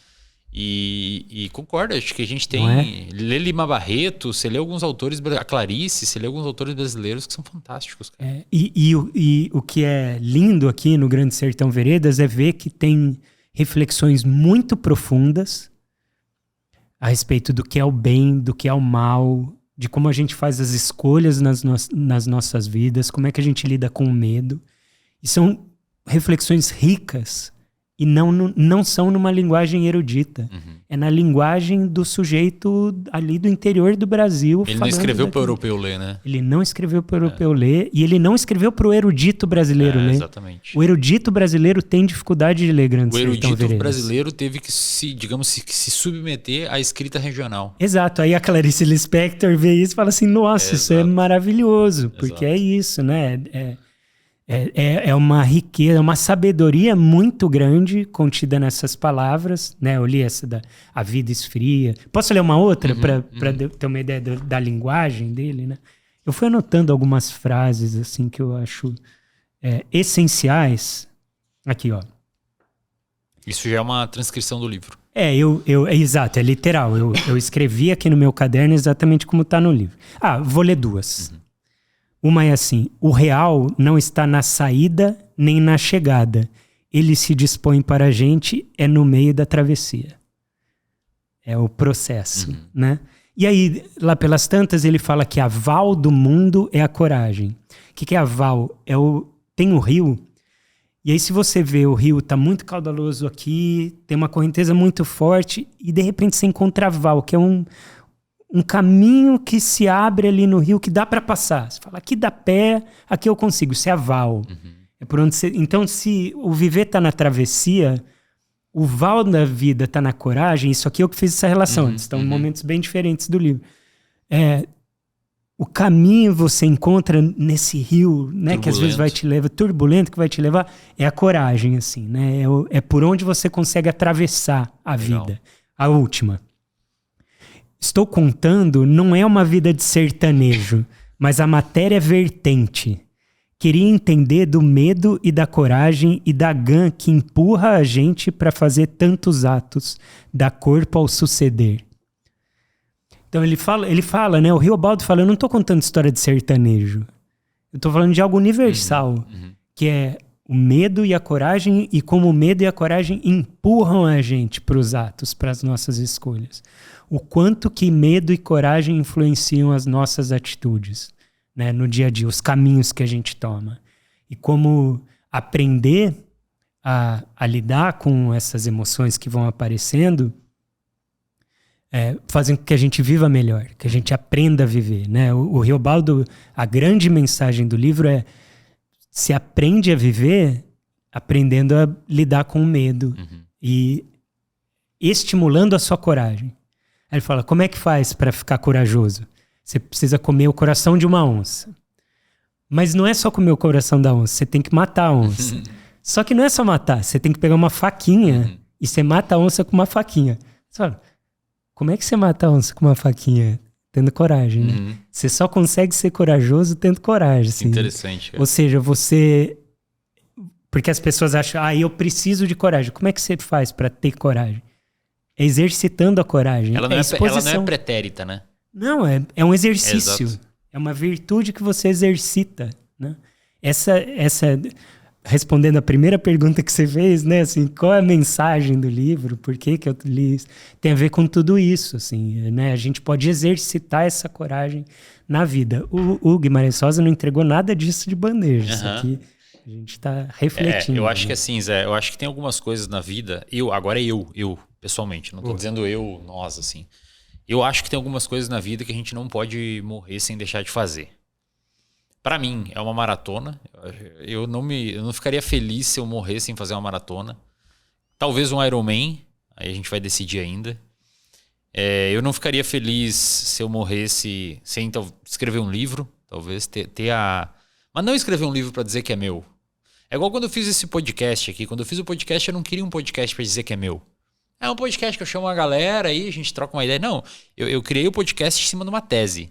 Eu preciso levar mais conhecimento especializado de forma simples para a população e tem gente que poderia agregar bastante. Essa era a tese do podcast. Os infoprodutos que eu tenho na internet, não é para dizer que eu tenho um infoproduto. Eles têm uma tese, eles têm uma ideia por trás. O RD tem uma ideia, a Clínica tem uma ideia, o MPB tem uma ideia. E eu acho que eu consigo tampar um buraco que estava... destampado e que pode ajudar a encher o copinho de bem-estar do Brasil. Obviamente, de uma maneira muito singela, né? Claro.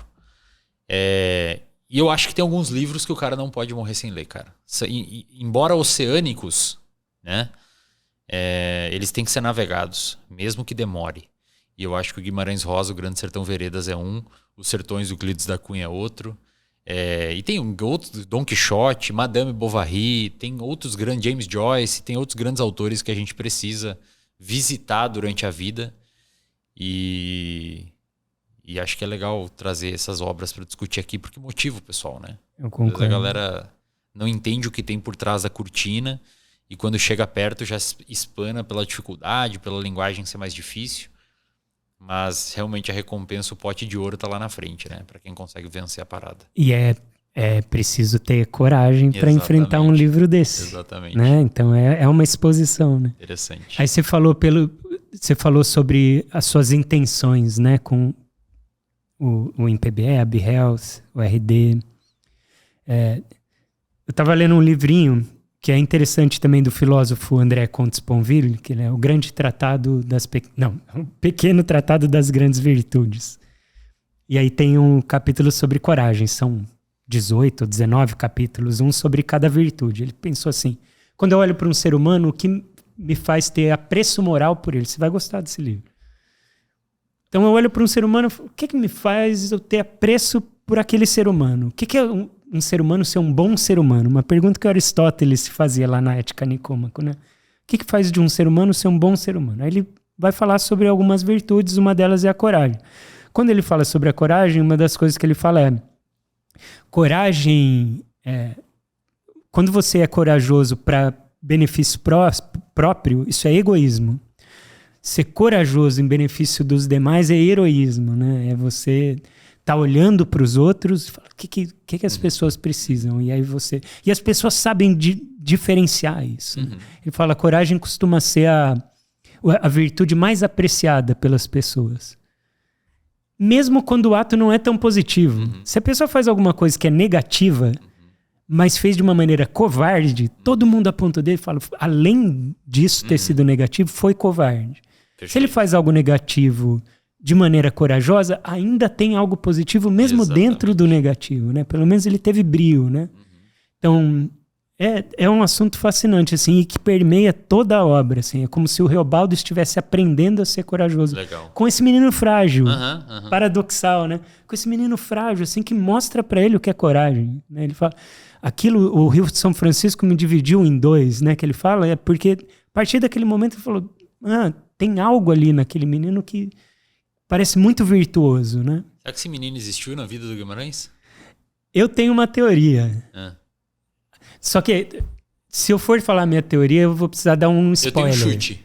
Mas vai poder dar spoiler? Dá spoiler, mas eu posso chutar antes? Claro. Eu acho que esse menino era a esposa dele. Então, é parecido com a minha teoria e tem um elemento da história que indica isso. Posso dar o spoiler para você? Spoiler, então, ó, se você não quer... Tô falando com quem tá assistindo aqui, não quer ter spoiler, quer chegar até o fim da obra sem saber o spoiler, desliga aqui. Eu lido bem com spoiler. Você lida? Uhum. Cara, a coisa mais fascinante, na verdade, do livro. Porque ele vive atormentado com essa coisa do Diadorim, né? Como é que ele se apaixonou por Diadorim e tal, não sei o quê. Chega no final, esse Hermógenes, que é o jagunço que representa todo o mal, né? Chega uma hora em que a guerra vira contra o bando do Hermógenes. Então é o bando do Diadorim, do Reobaldo, né? Do Medervaz. Tem vários personagens ali, mas vai ser contra o Hermógenes. E eles vão atrás do Hermógenes e tal, e tem uma guerra violenta ali. Lá pro final, vou dar o final do livro mesmo aqui, hein? No final do livro, Diadorim enfrenta Hermógenes, né? O amado do Reobaldo e a encarnação do mal. Só uma coisa antes de spoiler também, lá pelas tantas o Reobaldo, com essa coragem e tal, ele descobre que o Hermógenes era pactário do diabo. E ele fala, eu só vou conseguir vencer o mal fazendo pacto com o mal também. Então eu vou fazer o pacto com o diabo para vencer o Hermógenes. E aí é que ele faz o pacto, que ele não sabe se ele fez ou não, mas ele fica muito mais corajoso depois. Ele vira o líder dos jagunços. Ele vira o chefe jagunço na guerra contra o Hermógenes. Lá no final, o Diadorim enfrenta o Hermógenes. Reobaldo tá vendo a cena. Os dois morrem. Diadorim e Hermógenes. Eles tinham raptado a esposa do Hermógenes. E antes disso acontecer, a esposa do Hermógenes... Olha eu fazendo fluxo de consciência. Exatamente. É assim que a gente conta a história. Antes disso, a esposa do Hermógenes tinha chamado o Diadorim para conversar só com ele. Falou, eu quero conversar com o Diadorim, com esse menino aí, sozinha. Ninguém pode estar. E aí deixaram. Então ela que estava sendo raptada e tal, vai conversar só com o Diadorim. Ninguém fala o que foi essa conversa. Chega no final, então, da cena, final do livro, Diadorim morto, a esposa do Hermógenes fala, todo mundo sai da sala agora que eu vou limpar o corpo. E o Reobaldo fica. Aí ela fala pro Reobaldo, pobrezinha. Ela era mulher. Até arrepia. A vida inteira, o Reobaldo achando que aquele era um menino. Ela era uma menina. Caramba, cara. E que ela se vestia como homem. Ela nunca tomava banho no rio com os outros. Ela sempre tomava banho de madrugada. Ela era filha do chefe jagunço da época, que era o Joca Ramiro.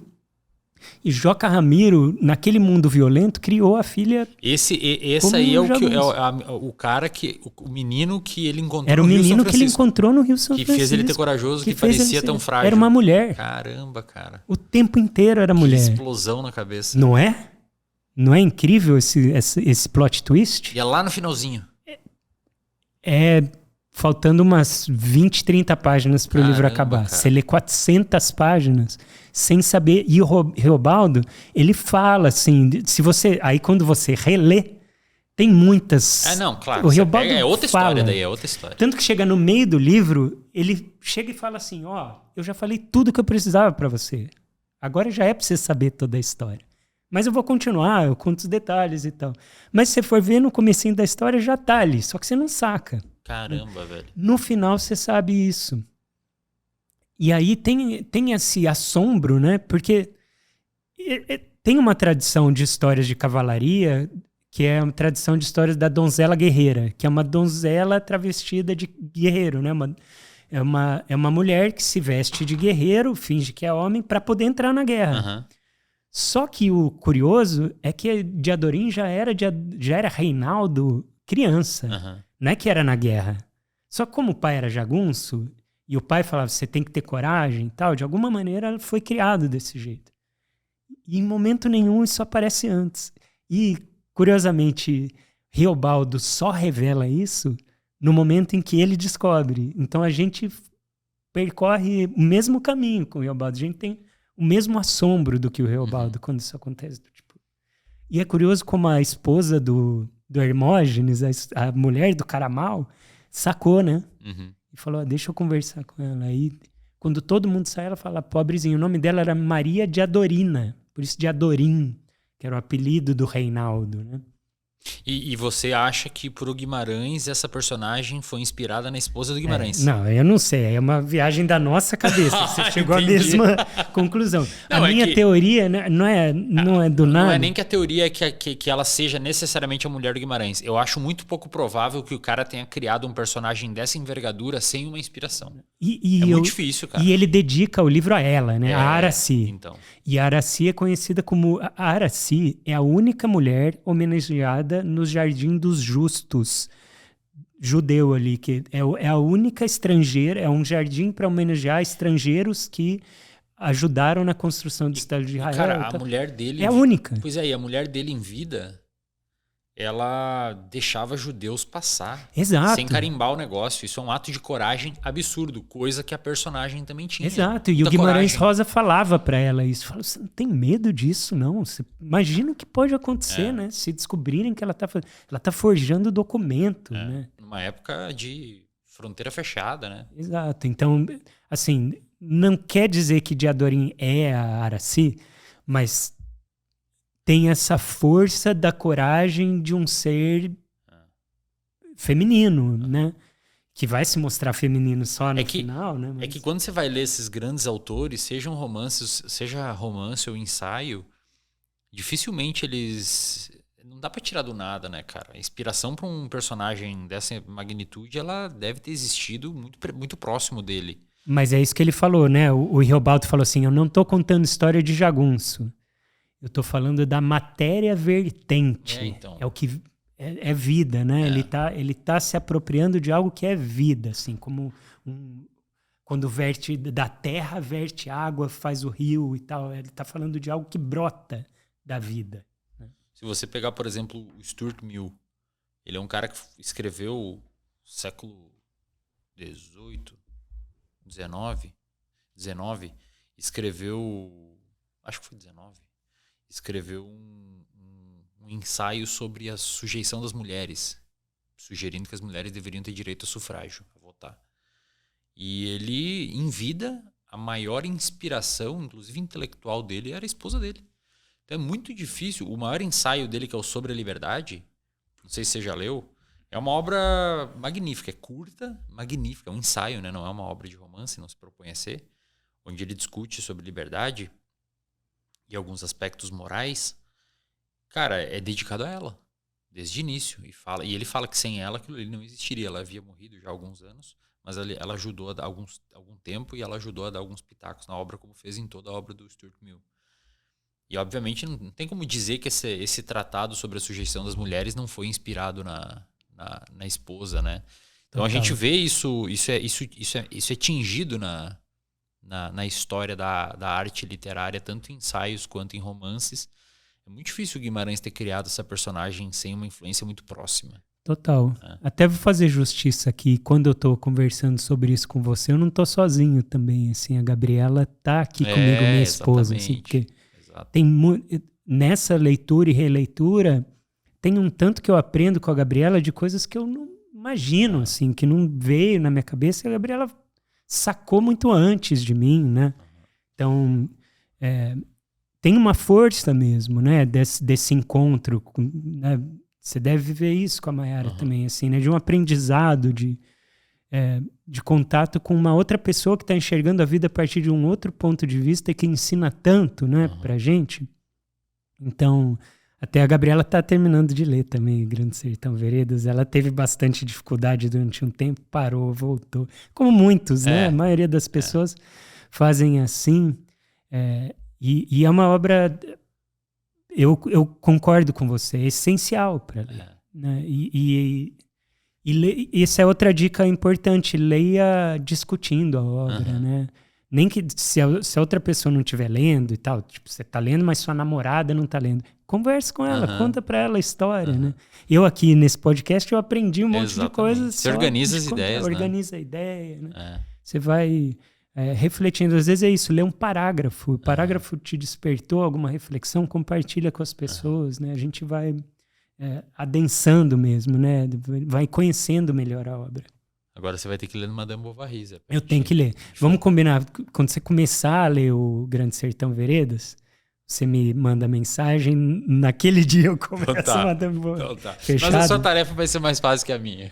Ah, é? Vai ser mais fácil. Madame Bovary é mais gostosinho. Se fosse mais difícil, eu não ia fazer proposta. Zé, deixa aí suas redes para quem quiser te procurar. Onde você está? Zé Siqueira no Instagram, Zé Siqueira no YouTube. Meu plano esse ano é estar mais presente no YouTube, prometo. E Be Healthy, né? Também estamos aí pensando juntos, né, Eslin, como a gente pode proporcionar um cuidado com saúde mental cada vez mais efetivo, né? E agora você tem carboidrato e whey, cara. Opa, que coisa boa.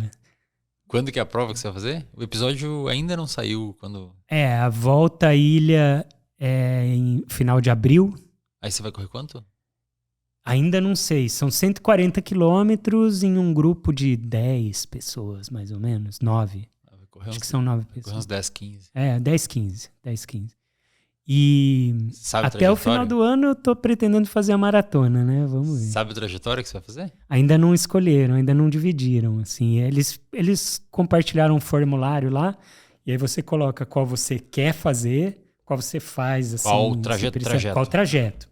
E tem um nível difícil, muito difícil. Mas ele é uniforme, 10, 15 mesmo, ou tem mais ou menos? Tem de 5, tem de 8, mas tem uns que são difíceis e tem uns que são muito difíceis. Com altimetria. Às vezes, exato, às vezes tem um de 10, mas é na trilha, subindo montanha, no meio do mato. E aí como é que é? Sai da onde?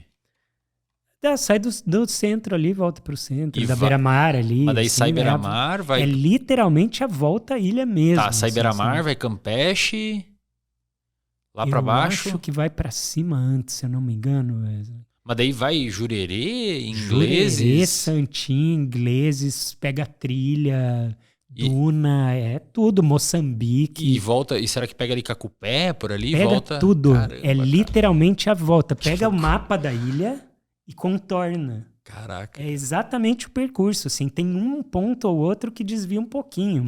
Então deve ir para aeroporto, 140, Ribeirão... Tudo. É asfalto, terra, areia, duna, sobe morro, desce morro. Tem Caramba, tudo. bicho, que da hora. É uma aventura. Que legal. 140 quilômetros, cara. É um rolê. É o dia inteiro, né? Começa de manhãzinha e termina à noite. Teve uma vez que eu tava voltando de São Paulo, em algum lugar que eu tinha ido lá em São Paulo fazer alguma coisa, daí eu tava voltando, tava rolando essa era o aeroporto velho ainda. Aí tava a galera na rua, tipo umas 7 da noite, ainda tinha gente... correndo pra lá e pra cá. É um acontecimento. E eu vou com os pais de colegas dos meus filhos da escola, então tem algo afetivo aí também, de fazer uma coisa juntos. Legal. Se desafiar juntos vai ser legal. Interessante.